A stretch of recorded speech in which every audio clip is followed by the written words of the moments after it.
Holy cow, this 3-minute things really go fast.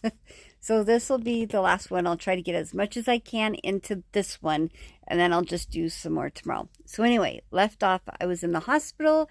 I was in a coma for 4 months. I was in the hospital for 1.5 years. My mom was bringing me treats in the hospital, and my dad said, hey, something's going on, why isn't she getting better? So they finally did testing on me and found out that my mom was putting stuff in my snacks and desserts. So I was no longer allowed to see her. She was, I guess, escorted out of the hospital or whatever, I don't know, but so she lost the custody of me. And that's when, to me, that's the Munchausen syndrome. And I've forgiven her for it. You know, I never had a hard feelings for her against it, because I did go home with my dad, and we lived in a little tiny small town. I went home with him and my other mom, who I refer to now as my main mom, because she's the one who I grew up with, the one who taught me right from wrong, good from bad, everything, you know. And so I was very, very lucky that I had her. And so I went home to my dad.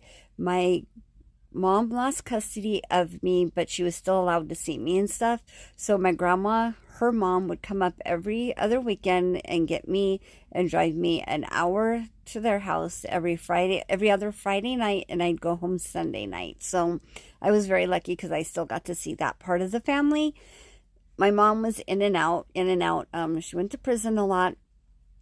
And then she finally got sentenced to 16 years for something. But then when she got out and I had my kids, they were all pretty close. And like I said, I'd forgiven her.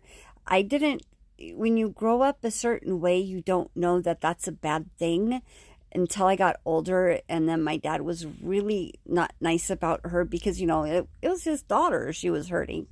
But I grew up with a very loving Christian home, went to church all the time, happy, proud. But the problem was, then there was my dad.